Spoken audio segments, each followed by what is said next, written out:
Hi everyone, welcome back to the channel, your go-to for the most compelling stories from South Africa. Today, we're diving into a massive police operation in Northwest that saw over 1,000 illegal miners, or zamazamas, forced to the surface from abandoned mine shafts around Stilfontein. This event sheds light on the desperation of these miners and the extensive measures authorities are taking to curb illegal mining in the region.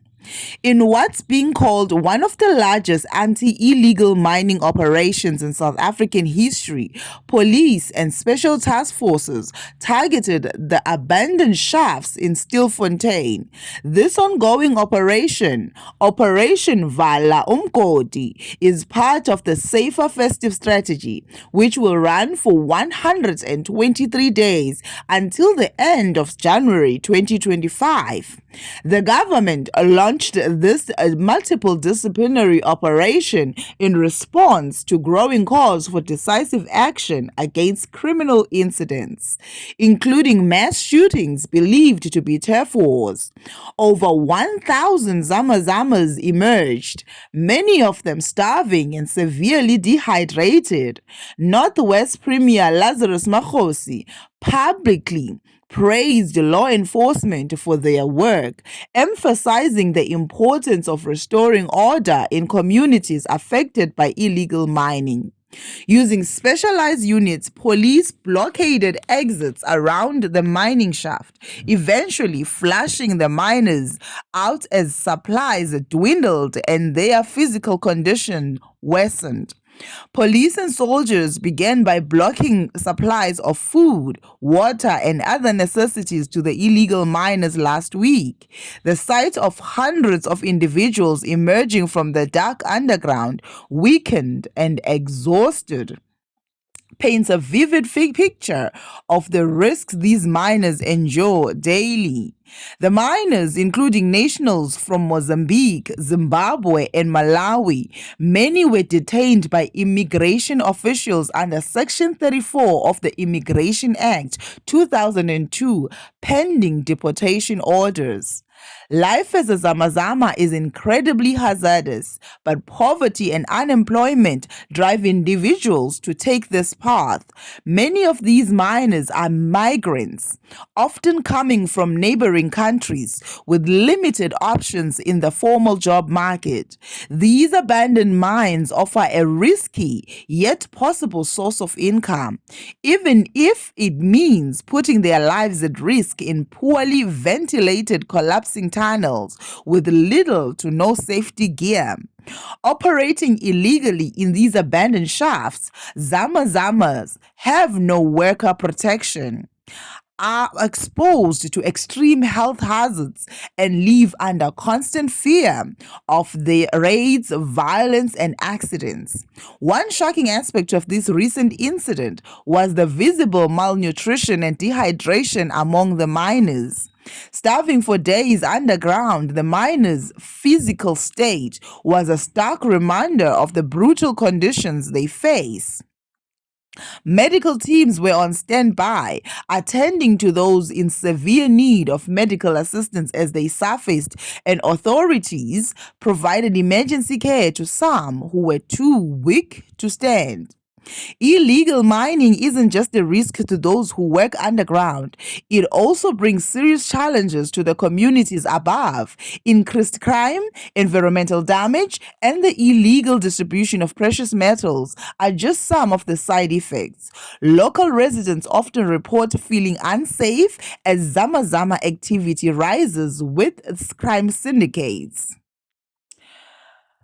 frequently involved in operations, adding another layer of danger to these communities. Premier Mokhosi emphasized that while his administration recognizes the socio-economic challenges driving illegal mining, The public safety and the rule of law must remain priorities.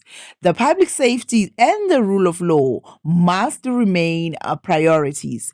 He praised the authorities for not only targeting the miners, but also cracking down on criminal networks supporting this operation.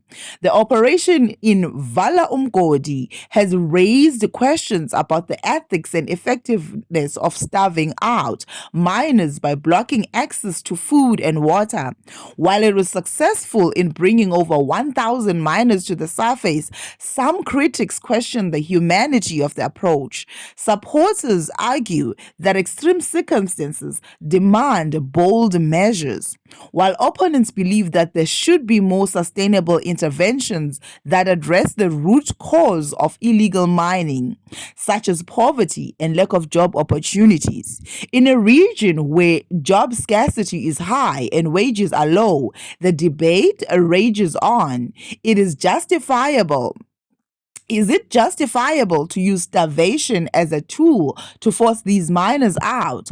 Or is it an overly harsh tactic that fails to address the underlying socio-economic issues?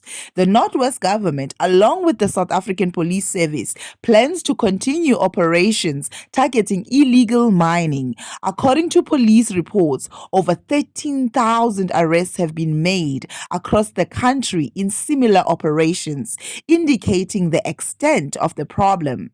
However, despite these arrests and large-scale efforts, illegal mining persists due to the enormous economic pressure felt by individuals in the region. Law enforcement is working closely with local communities to curb these activities, but officials acknowledge that the only long-term solution lies in offering viable employment and economic opportunities that can reduce the need for such risky endeavors. The situation over 1,000 Zamazamas resurfacing in Northwest give us a closer look at the heart-wrenching realities of illegal mining in South Africa. These operations will continue, but it's clear that the issues of poverty and opportunity must also be addressed if authorities hope to put an end to the Zamazama crisis. What do you think about the strategy of starving out illegal miners? Is it an effective measure, or should there be a different approach? Do you think that the police should go in and endanger their lives into the mines? Share your thoughts in the comments below, and don't forget to subscribe to the channel for more insights into South Africa's most intense news stories. Thank you for watching. Until next time, stay safe as we bring you matters that matter.